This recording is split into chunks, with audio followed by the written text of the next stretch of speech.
Bom dia, senhoras e senhores. Obrigado por aguardar. Sejam bem-vindos à teleconferência da Usiminas, em que serão discutidos os resultados do primeiro trimestre de 2022. Eu sou Leonardo Caran, gerente-geral de Relações com Investidores da Usiminas. To those who want to follow us in English, a free translation of the webcast presentation is available on the Usiminas IR website.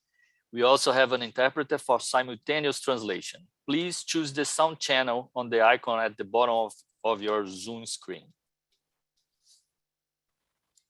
Todos os participantes estão conectados apenas como ouvintes e suas perguntas poderão ser feitas por escrito na seção de perguntas e respostas do Zoom. O Q&A, ícone abaixo na sua tela. Os palestrantes que estiverem ouvindo em inglês também poderão fazer as perguntas diretamente nessa sessão. Esta teleconferência está sendo gravada e transmitida simultaneamente pelo canal da Usiminas no YouTube. Cabe lembrar que esta teleconferência é exclusiva para investidores e analistas de mercado. Solicitamos que se identifique para que sua pergunta possa ser respondida. E para melhor fluidez, solicitamos que se limitem a 2 perguntas por participante. Solicitamos também que eventuais perguntas por parte dos jornalistas sejam encaminhadas a Relações com a Mídia da Usiminas pelo telefone 31 3499 8918 ou pelo e-mail imprensa@usiminas.com. Antes de prosseguir, gostaríamos de esclarecer que eventuais declarações que possam ser feitas durante essa teleconferência relativas às perspectivas dos negócios da companhia, bem como projeções, metas operacionais e financeiras relativas ao seu potencial de crescimento, constituem previsões baseadas nas expectativas da administração em relação ao futuro da Usiminas. Essas expectativas são altamente dependentes do desempenho do setor siderúrgico, da conjuntura econômica do país e da situação dos mercados internacionais. Portanto, estão sujeitas a alterações. Conosco hoje se encontra a direção executiva da Usiminas, nosso presidente, Sérgio Leite, o vice-presidente de Finanças e Relações com Investidores, Alberto Ono, o vice-presidente industrial, Américo Ferreira, o vice-presidente de Planejamento Corporativo, Yoshiaki Shimada, o vice-presidente de Tecnologia e Qualidade, Kohei Kimura, o vice-presidente comercial, Miguel Homes, o diretor-presidente da Mineração Usiminas, Carlos Risônico, o diretor executivo das Soluções Usiminas, Ascânio Merrig, o diretor-superintendente da Usiminas Mecânica, Fernando Mazzoni, o diretor do jurídico, Bruno Paulino, e o diretor de controladoria, Julio Arroio. Inicialmente, o Sérgio fará algumas considerações, em seguida o Alberto Ono apresentará os resultados. Depois, as perguntas formuladas na sessão de Q&A serão respondidas. Agora eu passo a palavra para o Sérgio. Por favor, Sérgio. Obrigado, Leonardo. Bom dia a cada um de vocês. Muito obrigado pela presença na live de divulgação de resultados do primeiro trimestre de 2022 da Usiminas. Os nossos resultados, em seguida a minha fala, serão apresentados pelo Alberto. Eu gostaria de destacar o quanto nós estamos avançando com relação às nossas 10 metas ESG que nós apresentamos ao mercado no início do ano, quando da divulgação dos resultados de 2022. Estamos trabalhando intensamente e evoluindo bastante. Assinamos um contrato com a Canadian Solar para a produção de energia fotovoltaica a partir de 2025, 30 megawatts, que vão representar cerca de 12% do nosso consumo. Assinamos também a Carta de Sustentabilidade do World Steel Association, que é mais um compromisso nosso no caminho da neutralidade de carbono, da redução, da descarbonização e da minimização das mudanças climáticas ao longo das próximas décadas. Hoje, gente, para mim tem um significado muito especial, né? E, acima de tudo, de agradecimento a cada um de vocês, porque esta é a última live de divulgação de resultados que eu participo. A partir de 19 de maio, eu estou assumindo a presidência do Conselho de Administração da Usiminas, e eu queria, acima de tudo, agradecer a vocês. Nós criamos esse sistema de divulgação de resultados, primeiro em teleconferência, no ano 2000. E desde a primeira edição eu participo de todas. Foram mais de 80, nesses 22 anos, né, foram 88 divulgações de resultado que eu participei. E, para mim, é um momento muito especial, porque é um momento de apresentação ao mercado, de prestação de conta aos nossos acionistas, aos investidores, né, e também de discussões, né, discussões ricas, discussões que tratam dos resultados da empresa, mas principalmente das perspectivas. Perguntas sempre inteligentes, formuladas, e, após a divulgação de resultados, os relatórios emitidos são sempre fonte de aprendizado e de informação para nós da Usiminas. Eu estou assumindo a minha 14ª posição numa carreira que já vai para mais de 45 anos. Eu sou, nessa posição de CEO da Usiminas, o 12º CEO da empresa, e, a partir de maio, me tornarei o 11º presidente do Conselho da Usiminas. E, para mim, gente, foi extremamente importante participar com vocês aqui desse momento especial. Durante muitos anos, eu participei de forma direta daquelas questões que são as mais, me permitam dizer, palpitantes no nosso call de resultados, na nossa live de resultados, que são aquelas que envolvem as atividades comerciais da empresa. E, para mim, foi uma experiência extremamente importante. Eu agradeço a cada um de vocês a presença, tudo aquilo que nós discutimos ao longo desses 22 anos, todo o aprendizado. Nós assumimos em 2016 a empresa num momento muito crítico, que vocês acompanharam intensamente, participaram conosco e nos apoiaram, né? Pudemos apresentar no início desse ano os resultados de 2021, os melhores resultados em 60 anos de história da Usiminas, né? E é com muita alegria que eu sigo na minha carreira na empresa, a partir de maio na presidência do Conselho, e nós vamos seguir juntos. Evidentemente, sentirei falta de estar presente aqui nesse momento tão especial de divulgação de resultados, né? Mas, acima de tudo, agradeço a cada um de vocês por tudo. Foi uma experiência de 22 anos muito rica.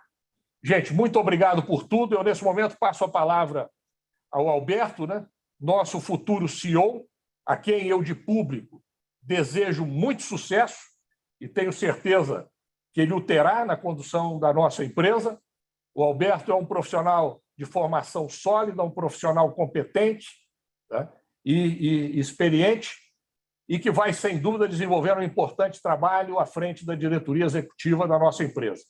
Nesse momento, Alberto, eu passo a palavra para você para a apresentação dos nossos resultados do primeiro trimestre de 2022. Muito obrigado, gente. Bom dia a todos. Obrigado pela participação e também aqui agradecer já ao Sérgio pelas nossas cordiais palavras aqui. Bom, vamos lá. Passando, então, para o resultado, no primeiro trimestre de 22, primeiro slide, por favor. A venda na siderurgia, né? Nesse trimestre, tivemos uma elevação, né, no volume total de vendas de aço de 7% e, em particular, no mercado doméstico, né, 10%. Então, passamos superior a 860 mil toneladas, tá? Em relação ao trimestre anterior, e no volume total superamos 1 milhão e 100 mil toneladas. Então, aqui, né, em relação ao quarto tri, um crescimento bastante interessante. Em termos de vendas de minério de ferro, por outro lado, aqui nós tivemos uma questão, né, do lado operacional aí, e climático, né, na mineração, né, que prejudicou principalmente a operação do mês de janeiro, né? Vocês se lembram bem, tivemos chuvas muito intensas, né, vamos dizer assim, recordes de chuva, né, do mês de janeiro, que prejudicaram aí bastante a operação, e também um pouco o ramp-up, né, do projeto de empilhamento a seco, né, de filtragem e empilhamento a seco, prejudicou um pouco a produção nesse trimestre, né, mas ainda a gente mantém o guidance para o ano, tá? Então, a intenção é de recuperar os volumes agora nos próximos trimestres. Em relação ao EBITDA, aqui já, né, lembrando que no quarto trimestre do ano passado nós tivemos aí uma série de efeitos não recorrentes, né, e contabilizados no trimestre. Então, a queda aqui, né, de 37% parece expressiva, mas depois no próximo vamos mostrar aí que tem, né, aqui no trimestre corrente, né, no primeiro trimestre, não temos efeitos não recorrentes, então esse número é puramente operacional e é, né, de 1 bilhão 560. Em termos de lucro líquido, 1 bilhão 263, né, aqui também, aqui anotar somente, né, nesse trimestre é um efeito de variação cambial, nessa vez positiva, né, nós tivemos a valorização do real em torno de 15%, então, fora isso, efetivamente, né, um número, acho que bastante interessante. Passando para o próximo slide. Mostrando aqui, então, né, o histórico aí, dos últimos 5 trimestres, né? Então, principalmente, né, aqui, no trimestre anterior, né, o efeito não recorrente de 619 milhões, e aí, quando a gente olha, né, em relação ao primeiro trimestre, então, a queda aí já por volta dos 15%. A margem aqui de 20%, né? Uma margem aí, menor que dos trimestres anteriores, mas assim, ainda bastante significativa se você olhar os níveis históricos aí dos últimos 5, 6 anos. Passando para o próximo slide, já mostrando da siderurgia. No caso da siderurgia, então, um EBITDA de 1 bilhão e 11 milhões, né? Então, uma margem aí próxima a 15%, também menor que dos últimos trimestres, mas no nível histórico aí, em relação aos últimos 5 anos, um patamar aí razoável. Passando para mineração, aqui na mineração, embora tivéssemos impacto, né, desse volume de produção e vendas menor no primeiro trimestre, por outro lado, os preços, né, foram bastante favoráveis, então, apesar do volume menor, nós tivemos aqui, né, um EBITDA muito melhor em relação ao quarto trimestre, né, passando aí de 340 milhões de reais. Então, que uma margem aqui, né, que aí o preço mostra bastante o efeito, acima de 42%. Passando para o próximo slide, aqui no caso, soluções Usiminas, uma recuperação em relação ao trimestre anterior, né? No trimestre anterior tivemos aí uma série de efeitos não recorrentes negativos, né? E mesmo descontando isso, uma melhora expressiva, né, de 46 milhões para 67 milhões, aí, um aumento acima de 45%. Né? A margem, né, aí também retorna para um nível mais próximo dos usuários, né, uma margem por volta de 3%, né, e não essa margem exuberante que vimos aí no ano passado, que acho que foi historicamente mais elevada que observada nesse segmento. Passando para o próximo slide.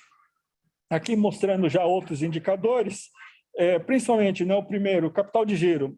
Tivemos um aumento, né, aí, razoável, né, no global de 900 milhões de reais, mas se quando olhamos aqui, descontando a questão, né, dos impostos a recuperar, né, quase de 1 bilhão e 100, e a composição, né, desse aumento de capital de giro, tá? Uma parte expressiva porque no primeiro trimestre, na verdade, nós tivemos uma redução expressiva dos impostos a pagar, tá?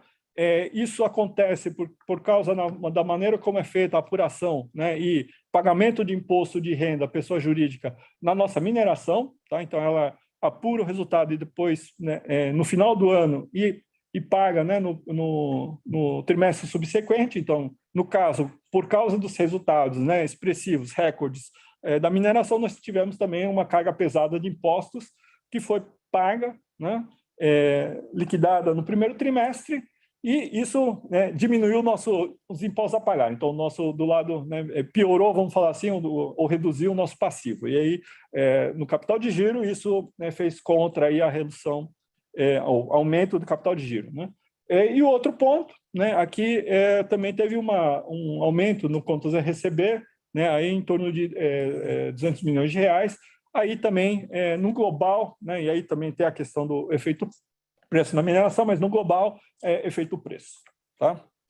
Em termos de volumes de aço, passando para o próximo slide, aqui, né, para mostrar para os senhores, né, que em termos de volumes, né, de aço, nós tivemos uma redução aí também expressiva, 10% em termos de estoques globais, tá?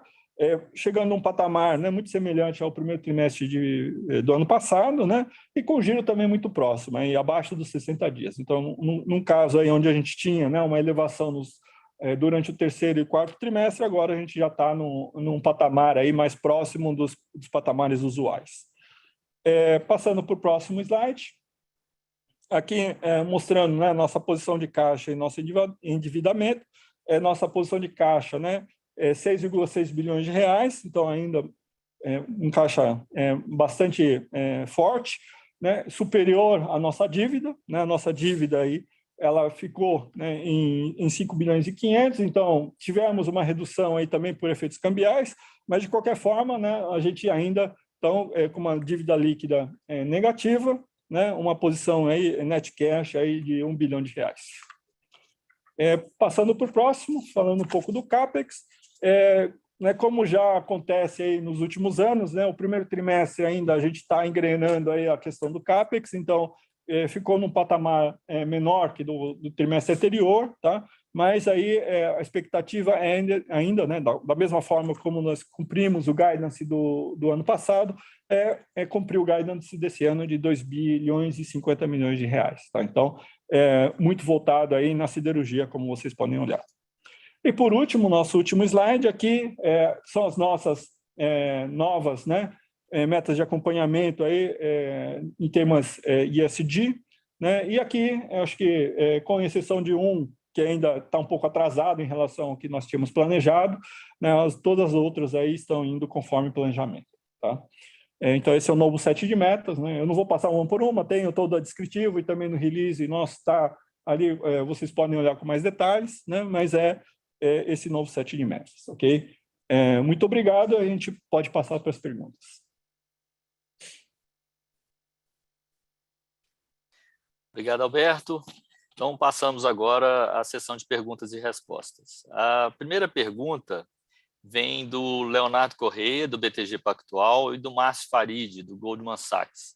E eles perguntam, Alberto, sobre capital de giro, e o Léo pergunta que ele gostaria de explorar o consumo de capital de giro esperado no ano em antecipação à reforma do Alto Forno 3. Pode nos ajudar a quantificar o consumo? E o Márcio completa perguntando sobre a estratégia comercial para compra de placas e formação de estoque e visão de preço olhando para frente desse semi-acabado. Por favor, Alberto. Bom, eu vou falar um pouco então da questão, né, do Alto Forno 3, né, da preparação para a parada, tá? E na parte comercial, que depois eu vou passar para o Miguel, ok? Em relação à estratégia de parada, né, do Alto Forno 3, né? Então, conforme, né, já comentamos anteriormente, está mantida aí a parada conforme programado, mês de abril de 2023, tá? E o que nós estamos olhando hoje é fazer um estoque de placas aí por volta de 600 a 700 mil toneladas, né? Durante o período de parada, que é de 110 dias, ele ser consumido aí nas operações, né, de laminação da usina de Ipatinga. Esse estoque ele vai ser formado, né, aí, provavelmente mais para o final do ano, né? É ideal que a gente comece a fazer isso por volta aí de 6 meses antes, tá? Em função, né, da questão, né, de necessidade de logística e tudo mais, tá? E é a maneira como nós estamos olhando. Então, ele deve afetar, né, em termos do nosso capital de giro, mais a partir do último trimestre desse ano. Tá? Essa é mais ou menos a visão hoje. Tá? A questão comercial, passo para o Miguel. Bom dia, Márcio, Leo. Como falou Alberto, né, segundo nosso plano actual, nós temos uma parada para o relining do Alto Forno 3 em torno de 110 dias, no segundo trimestre de 2023, que representaria deixar de produzir em torno de 700.000 toneladas. Agora, logicamente, o volume a comprar de terceiros vai depender de diferentes variáveis. O nível de atividade do mercado interno ao longo desse período de parada, né, no primeiro semestre de 2023.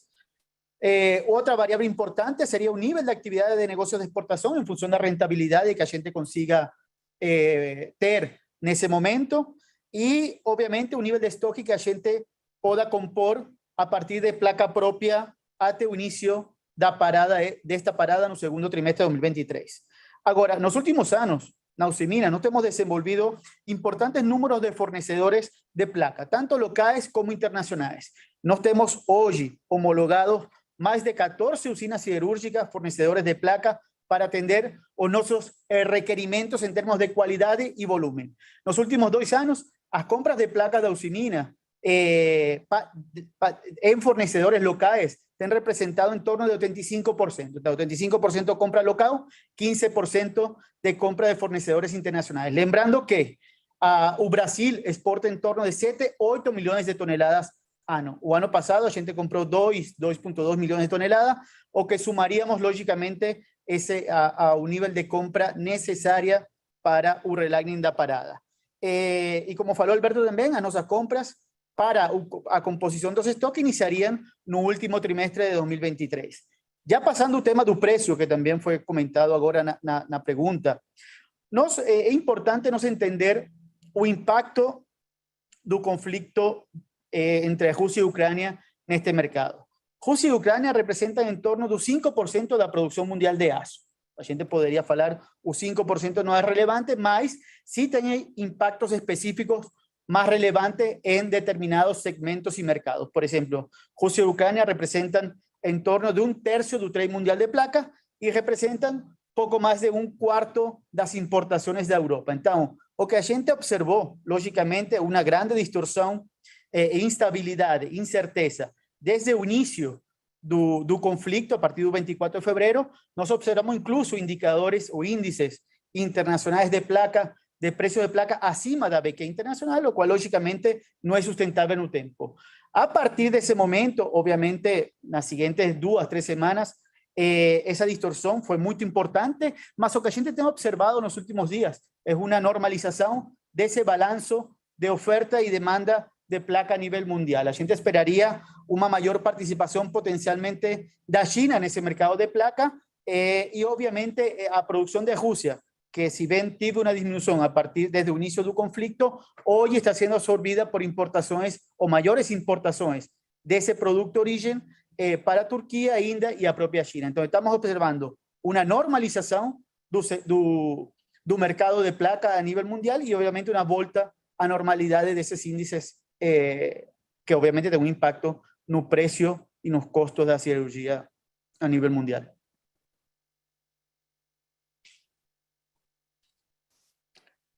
Bom, nossa próxima pergunta vem do Léo Correia, novamente, do BTG. Ele pergunta sobre Cubatão. Como ficam os econômicos do business atualmente com essa inflação de preços de placa no mercado? E se o business, né, Cubatão, ficaria inviável nesse nível de preço de insumo? Por favor, Alberto.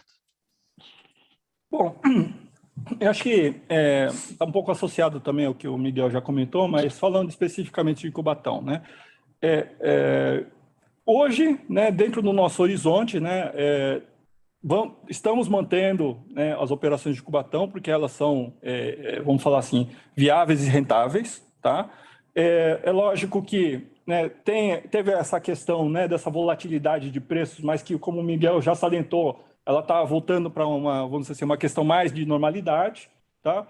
E no nosso caso, de Cubatão, especificamente, mas no geral, na aquisição de placas, né, elas têm vamos dizer assim, elas são programadas, né? Então, toda vez que nós já compramos a placa, ela já está mais ou menos, né, direcionada para atendimento de certos segmentos e certos clientes com preços já basicamente definidos. Então, no momento que, né, você tem uma volatilidade desse tipo, né, pode acontecer aí a gente aguardar um pouco para ver o que vai acontecer. Mas como já está acontecendo a normalização, né, nós continuamos comprando placa, continuamos abastecendo Cubatão e continuamos colocando esses produtos no nosso cliente, né? Eu acho que nesse momento, até o momento, não tem surgido nada no horizonte que ponha em dúvida a viabilidade desse modelo de negócio, tá?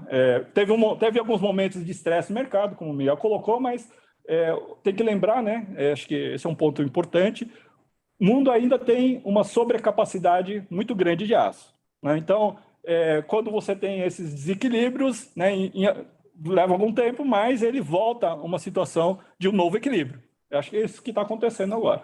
Eu acho importante complementar, Alberto, né, nesse sentido, quando a gente analisa as exportações de placas Rússia e Ucrânia, que tem a ver um pouco com a pergunta, representam em torno de 1% da produção chinesa. Então, a verdade é que essa arbitragem da China nesse mercado tem um impacto, é um impacto muito baixo em termos de ajuste de produção. A gente via observando como a China vem reduzindo produção ao longo do primeiro trimestre, mas em março y las expectativas es una leve recuperación de la producción, lógicamente para voltar a un balance de esos mercados internacionales. En relación a Cubatao, lógicamente, a gente analiza, obviamente, la rentabilidad de cada uno de nuestros negocios, ese impacto o ese periodo de alta volatilidad, o que fez fue a gente analizar nuevos negocios y salir de negocios marginales que a gente tive posiblemente en los últimos 2 trimestres. Obrigado, Miguel. A próxima pergunta, Miguel, vou direcionar para você, vem do Daniel Sasson, do Itaú, do Caio Ribeiro e do Guilherme Rosito, o Caio Ribeiro do BOFA e o Guilherme Rosito do Bank of America, todos dois, e o Thiago Lofiego, do Bradesco BBI. Tá? Eu vou tentar agrupar as três aqui em uma só. Em relação ao guidance de volumes para o segundo trimestre, o meio do guidance indica uma queda de 12% tri contra tri. Isso está relacionado à maior dificuldade de aquisição de placa de terceiros no mercado doméstico, ou disponibilidade existe, mas está apenas mais cara? O Caio e o Rosito, eles completam. Se isso se deve a uma antecipação de compras em março por conta dos aumentos, ou se enxergam que a demanda real enfraqueceu mesmo? E, completando, o Thiago pergunta qual a expectativa de volumes para exportação no segundo trimestre, porque, se mantido esse ritmo de exportação, o guidance implica uma queda relevante nos volumes do mercado doméstico. Então, ele pede para explicar um pouquinho essa dinâmica. Miguel, por favor. Obrigado, Daniel, Caio e Guilherme. Né? É importante notar, a gente, no mercado interno, a gente iniciou o ano con una menor puxada, mas también fue evoluindo de forma positiva ao longo do primeiro trimestre. Nos dados relevados ontem ou dia retrasado pelo INDA, apresenta uma compra ou uma melhora de compra em março em relação a fevereiro, de um volume importante das compras dos associados do INDA, em torno de um crescimento de 17%, 18% versus o fevereiro deste ano, e alinhado um pouco ao nível de compra em relação a março do ano passado. Então, certamente, nós temos uma sazonalidade com um primeiro trimestre mais fraco, a gente poderia esperar essa continuidade da melhora sequencial ao longo do segundo trimestre no mercado interno. A gente irá acompanhar, como sempre reafirmamos no nosso call, a gente acompanha o mercado, a gente acompanhará essa melhora sequencial que a gente espera para o consumo do segundo trimestre deste ano. Lógicamente, como já falamos, a volatilidade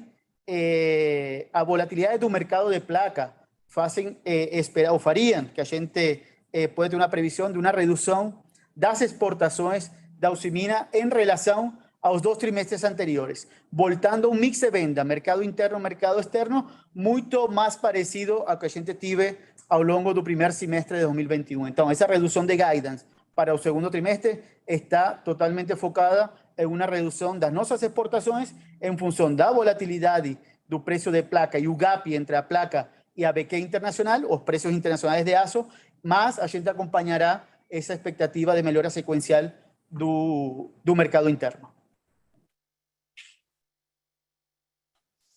Obrigado, Miguel. A próxima pergunta no mesmo tema, nós temos o Daniel Sasson, do Itaú, e o Carlos de Alba, do Morgan Stanley, perguntando sobre o Alto Forno 2. O Daniel pergunta sobre a volta do Alto Forno 2 em junho. Quanto tempo vocês demorariam para fazer o ramp-up? Nas condições de preço de placa e de carvão de hoje, vocês retomariam essa operação? E o Carlos complementa por que o atraso no Forno 2, né, na recuperação do Forno 2, e quais são os problemas com a coqueria. E por que esse religamento, né, do forno e está condicionado e não está decidido ainda nesse momento. Alberto, por favor. Ok, vamos lá. Daniel e Carlos, obrigado pelas perguntas. Vamos lá. Primeiro, Alto Forno 2. Né?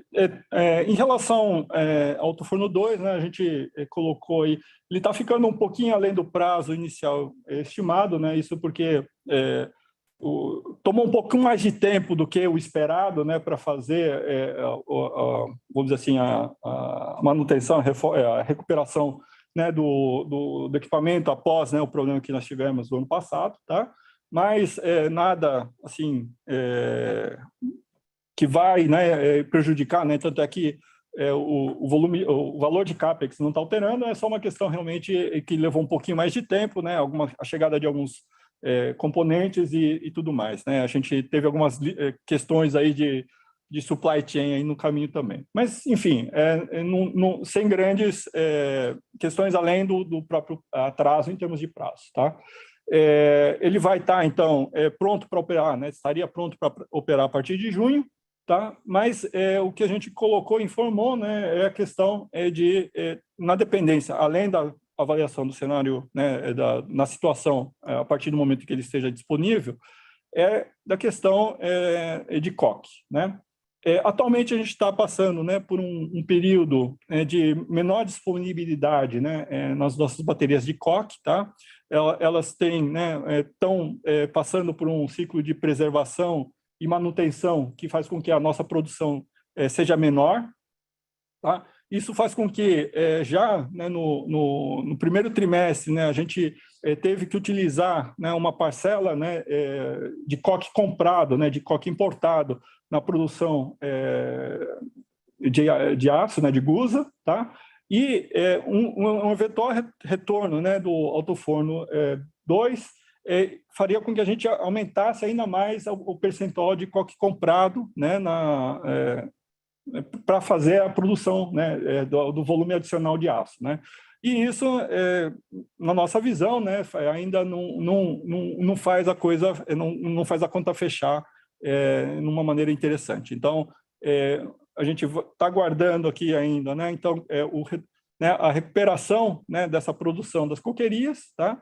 Que nesse momento ainda a gente não tem uma previsão clara, a gente está trabalhando junto com tecnologistas, né, de renome internacional, né, com 2 deles, aliás, para trabalhar no assunto, né, e tentar resolver a questão o mais rápido possível, mas ainda nesse momento a gente não tem aí uma previsão clara, né, de quando a gente vai poder voltar ao nível operacional normal, tá? Enquanto isso, né, a gente vai ter um déficit de coque que está sendo, né, adquirido no mercado, mas o retorno do Alto Forno 2 aumentaria esse déficit, né? E aí, na nossa conta, hoje, ele ainda não está compensando a gente fazer isso, tá? Então, é um pouco essa situação, tá? Então, vamos continuar trabalhando aí com, né, o Alto Forno 1 e o Alto Forno 3 em Ipatinga, até a gente ter um pouco mais de visibilidade em relação a essa questão, né, retorno, né, da normalidade das nossas coquerias. Ok? Obrigado. Obrigado, Alberto. A nossa próxima pergunta vem do Daniel Sasson, do Itaú, e ele quer saber, Alberto, sobre o Alto Forno 3. Se pensam em postergar a parada de manutenção do Alto Forno 3 no ano que vem. Acho que você já respondeu no início, mas, por favor. Não, a reforma, né, permanece como programado, né? Não tem nenhuma novidade no assunto. A próxima pergunta vem do Carlos de Alba, do Morgan Stanley, e sobre SG&A. Ele fala que as despesas com SG&A foram maiores, e o que puxou esse aumento, se foi as maiores exportações, não, se as exportações foram menores que no quarto trimestre. Qual é o nível sustentável de agora em diante? Por favor, Alberto. Bom, eu vou responder a primeira parte da pergunta, a segunda parte eu vou passar para o Miguel, tá?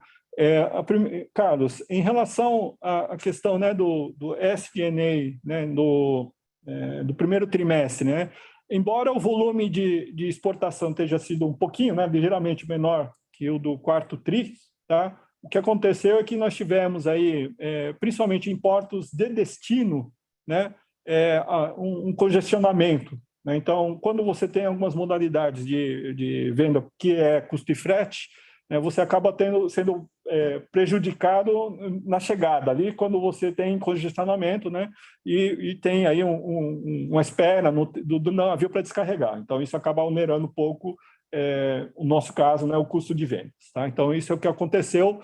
Né, acho que teve aí uma questão um pouco de congestionamento de porto, logística, associada à logística, nas vendas do trimestre, do primeiro trimestre. Tá? Agora, em relação à sustentabilidade, acho que o Miguel pode colocar. Como já falamos, né, no segundo trimestre, a gente esperaria uma redução das nossas exportações em função das razões já comentadas, a alta volatilidade do mercado de placa a nível internacional e o gap entre os preços de placa e produto acabado. Agora, para o segundo semestre, a gente analisará, como fazemos sempre, diferentes alternativas y posibilidades de negocio, principalmente focados en nuestros mercados tradicionales. Tradicionales llámase Europa y los mercados regionales como Argentina. Obrigado, Miguel e Alberto. Nossa próxima pergunta será sobre custos e tem bastante gente interessada. O Caio e o Guilherme, do Bank of America, o Thiago Lofiego, do Bradesco, o Márcio Farid, do Goldman Sachs. Eles pedem uma indicação de como que a gente enxerga a evolução dos custos no segundo trimestre desse ano. Quando vocês esperam começar a ver um alívio no custo de placa de terceiros? E qual a dinâmica de custo de carvão que vocês esperam para os próximos trimestres? E o Márcio completa também nessa parte do carvão. Qual que é o impacto de custo do carvão nos custos do segundo e do terceiro trimestre? Por favor, Alberto. Bom, então, vamos lá. Em relação à questão, né, do custo para o próximo trimestre, a gente não dá um guidance aí, mas a questão hoje é que o que está acontecendo, né? Custos de redutores, então, carvão e coque, eles estão ainda continuam para o nosso, né? Para o nosso custo de produção, tá? Não o custo de reposição, tá? O custo de produção, eles ainda continuam subindo, né? Porque a gente está consumindo agora um estoque que foi comprado mais caro aí devido a todo o lead time, tá? E que vai ser um pouco contrabalanceado aí pelas placas que a gente negociou, né, que estão sendo utilizadas, negociou mais no quarto trimestre, início do primeiro tri, né, antes do conflito entre Rússia e Ucrânia, né, essas placas foram negociadas a um nível de preço que agora elas vão circular no nosso custo de produção aí do segundo trimestre. Então, no final, esse viés de alta dos redutores e o custo de placa, que seria mais baixo em relação aos trimestres anteriores, por causa dessa janela que foi obtida de custos menores de placa, eles vão aí meio que se contrabalancear. Então, expectativa, eu diria, por enquanto, né, no final, pode ter alguma variação ainda, mas seria de custo de produção estáveis, tá? Isso no custo de produção cash, tá? Mas, pelo menos essa é a expectativa, tá? Em relação ao custo de carvão, né? Então, como eu comentei, os redutores ainda continuam subindo, porque os custos de aquisição, que estão agora passando pelos estoques e também vão afetar o custo de produção, ainda eles continuam subindo. A gente tem uma inércia aí, né, em função dos estoques que nós temos, tá? A expectativa para os custos, vamos dizer assim, de mercado de reposição daqui para frente, ainda parece haver alguma acomodação, né? Houve aí uma redução não muito expressiva ainda, mas já havia algum viés de redução dos custos, dos preços internacionais de carvão, tá? Mas ainda está cedo para ver se isso vai ser uma tendência ou se o patamar ainda é elevado, né? Ele caiu de 600 para 550, vamos falar assim. Então, ainda está alto, né, em relação aos níveis históricos. Tá? Então, acho que é um pouco essa a visão hoje. Obrigado, Alberto. Nossa próxima pergunta vem do Lucas Rota, uma pessoa física. Como ficaram os reajustes da siderurgia para os contratos de abril? Quanto isso vai impactar nos resultados futuros? E o Márcio Farid completa sobre preço também, Miguel, sobre realização de preço pós-aumento do automotivo no Brasil, e se podemos esperar a implementação total agora já no segundo trimestre desses aumentos. Miguel, por favor. Obrigado, Lucas. Os contratos de negociaciones fueron fechadas efectivamente hasta el final de marzo. Los contratos aplican y son válidos a partir del día 1 de abril y serán aplicados en función de esa condición, como aplicamos todos los años. Entonces, a gente poderia esperar, sim, a implementação a partir do dia 1º de abril, e os aumentos fecharam alinhados ao que a gente esperava um pouco e refletem a evolução das condições e dos custos da matéria-prima ao longo dos últimos 12 meses, lembrando que são contratos anuais a preços fixos em reais. Então, esses aumentos foram em torno entre 50% e 60% e serão implementados a partir do dia 1º de abril. Em relação ao impacto futuro, a Usiminas não divulga eventos futuros, mas o que a gente sí pode confirmar é que esses aumentos representam, ou seja, são aplicados em aproximadamente 80% das montadoras, lembrando que o 20% já foi ajustado a partir do dia 1º de janeiro, e que as vendas para o setor automotivo representam em torno de 1/3 de nossas vendas totais. Então, aí você tem informação como para fazer os próprios cálculos e previsões, né? Obrigado, Miguel. O Ricardo Monegaglia, Miguel, do Morgan Stanley, ele pergunta sobre estoques. Se poderiam dar mais detalhes sobre a estratégia comercial de reduzir estoques no primeiro TRI de 22. Vender mais que a produção, mais compra de placa? Então, por favor, Miguel. No, a verdad es que nós temos objetivados un nivel de estoque en función de nuestro nivel de actividad, ¿no? Obviamente, você puede presentar variaciones mes a mes en función de mayor o menor compra de placa, mayor o menor producción o mayor y menor recibimiento dos nuestros clientes, puxada de nuestros clientes. Entonces, nós hoje estimamos que o fechamento do primeiro trimestre estamos com estoques normalizados a nivel de planta y también observamos una normalización dos estoques no mercado. Cuando a gente analiza, por ejemplo, los resultados do INDA divulgados esta semana, a gente observa un nivel de estoque en torno de 2 meses nos asociados do INDA, cual a gente poderia definir como estoque relativamente bajo. En nuestro caso, como Alberto presentó en los resultados, estamos con un nivel de estoque en torno de 58 días de giro, o cual nos consideramos un valor razoável para nuestro nivel de actividad en cada una de nuestras usinas. Miguel, a próxima pergunta também do Ricardo, do Morgan, ele pergunta sobre preços.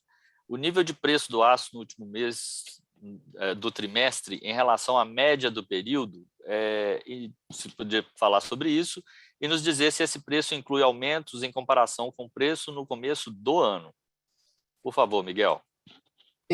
O preço de março estive muito em linha ao preço médio do trimestre. A gente teve uma movimentação e ajuste ao longo do primeiro trimestre, mas os preços médios de março para o mercado interno estão em linha ao primeiro trimestre. Logicamente, a partir do conflito de Rússia e Ucrânia, a gente vem sofrendo uma pressão muito importante de custo, principalmente aumentos de matéria-prima, energia, frete, etc., que estão sendo repassados para o mercado, né? Isso, obviamente, terá um impacto nos preços para o segundo trimestre, além dos contratos das montadoras que já falamos anteriormente.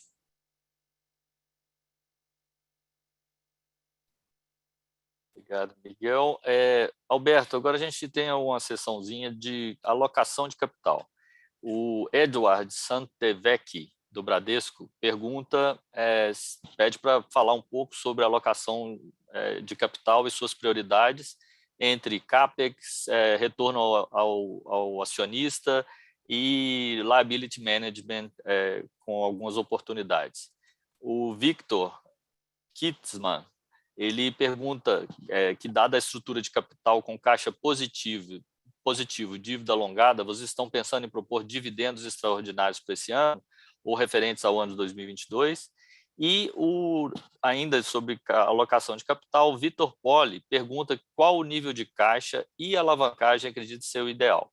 Tem algo em mente para o caixa atual? Por favor, Alberto. Bom, Edward, Vitor.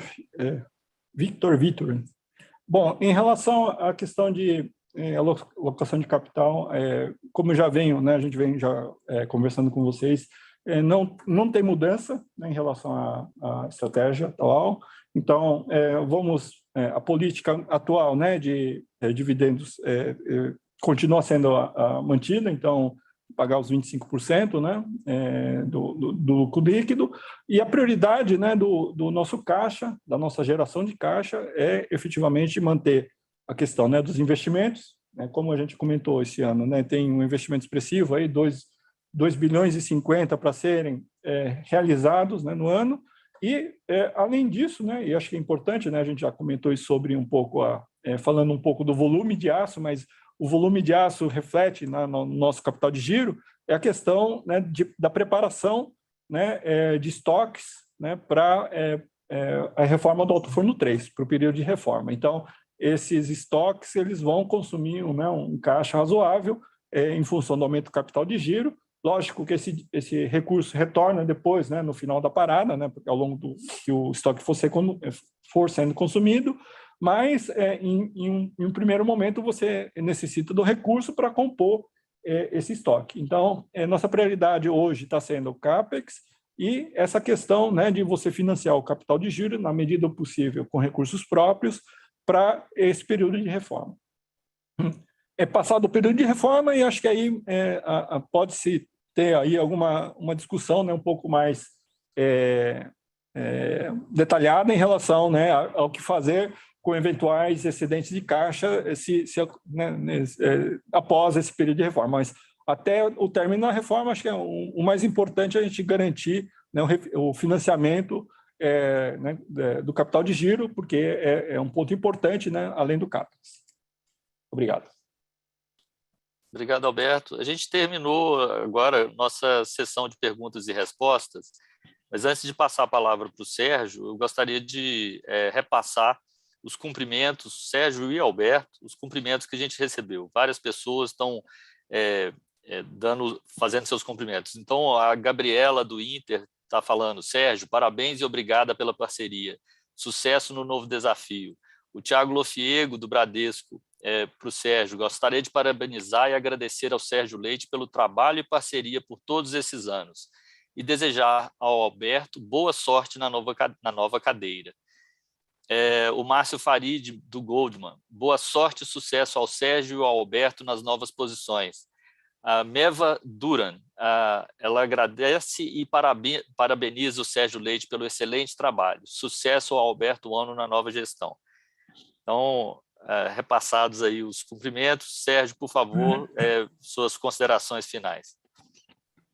Muito obrigado, Léo. Muito obrigado aí pelos cumprimentos.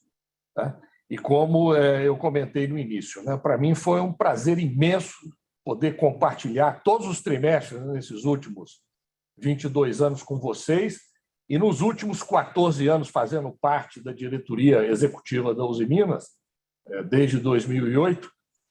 E eu queria, né, além de agradecer a cada um de vocês pela parceria e pelo apoio que a Usiminas sempre recebeu, né, eu queria também, de público, né, cumprimentar e agradecer cada um dos meus colegas de diretoria executiva dos últimos 6 anos, né, e em especial aqui ao Alberto, ao Miguel, ao Américo, ao Shimada e ao Kimura, mas também a todos aqueles que trabalharam comigo nos últimos 14 anos na diretoria executiva.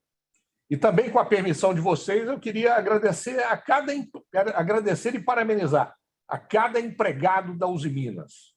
Nós somos hoje 13 mil empregados, mais 12 mil parceiros que trabalham diretamente conosco, principalmente pelo trabalho que nós realizamos juntos nesses últimos 6 anos. Nada teria sido possível sem a dedicação, o comprometimento e a competência de cada empregado da Usiminas. Gente, mais uma vez, muito obrigado a cada um de vocês. Foi um prazer imenso estar juntos. E eu sigo na Uzi Minas na presidência do Conselho de Administração. Um grande abraço, muito obrigado aí.